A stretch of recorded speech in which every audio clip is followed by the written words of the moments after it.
Sa mga balitang consumer at kalakalan naman, abiso sa mga motorista. Uy, epektibo na ngayong araw ang dagdag bawas sa presyo ng produktong petrolyo. Simula ngayong umaga, matatapyasan ng 10 sentimo kada litro ang presyo ng diesel. Pero may patong na 10 sentimo naman sa kada litro ng gasolina. Wala namang galaw sa presyo ng kerosene. Nauna nang sinabi ng Energy Department na ang rollback ay dahil sa pagdami ng supply ng krudo ng Amerika.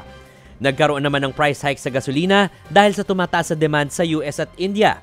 Nakaapekto rin daw ang pag-atake ng Ukraine sa mga oil refineries sa Russia. Bukod sa oil price adjustment, epektibo na rin ang piso hanggang 3 pisong taas singil sa toll sa Muntinlupa-Cavite Expressway. Para sa mga Class 1 na sasakyan, 19 pesos na ang kailangan ninyong bayaran. 39 pesos naman ang toll fee para sa mga Class 2 vehicles, habang 58 pesos para sa Class 3. Ito ang ikalawang bahagi ng toll hike ng MCX na nagsimula noong November 2023. Bahagi po yan ng periodic adjustments ng MCX na aprobado ng Toll Regulatory Board. 4 na kilometrong expressway ang MCX na kumukonekta sa Tanghari at Dang Reyna sa Las Piñas at Bacoor sa Susana Heights sa South Luzon Expressway. Magtatayo ng panibagong terminal sa Ninoy Aquino International Airport ang grupo ng San Miguel Corporation.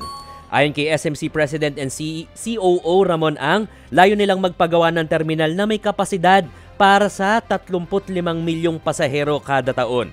Makatutulong daw ito sa decongestion ng mga nauna ng terminal.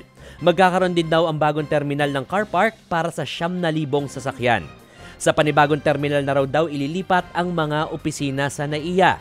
Maaalalang nanalo ang grupo ng SMC sa bidding para sa rehabilitasyon at privatization ng operasyon ng NAIA. Pinirmahan naman ni Pangulong Bongbong Marcos Jr. ang Philippine Salt Industry Development Act. Layo nitong mapalakas ang industriya at produksyon ng asin sa bansa. Sa pamamagitan niya ng pagsasagawa ng mga pag-aaral at paggamit ng bagong teknolohiya sa industriya.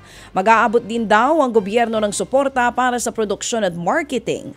Target din daw sanang makamit ang self-sufficiency at maging net exporter ng asin. Samantala, magsususpinde ng operasyon ng ilang train lines sa darating na Semana Santa para sa annual maintenance ng mga ito.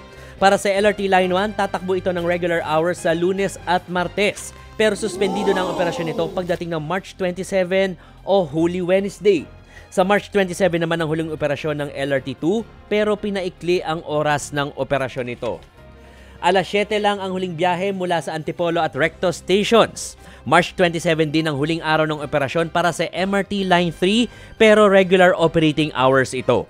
Magbabalik sa normal na operasyon ng 3 train lines sa April 1. Samantala, March 27 ang huling araw na tatakbo ang PNR sa Maynila. Pagdating kasi ng March 28, suspendido na ang operasyon nito ng 5 taon para yan sa construction ng North-South Commuter Railway. Ted Filon at DJ Chacha ngayon nasa Radyo 5 92.3 News FM Monday to Friday 6 to 10 a.m.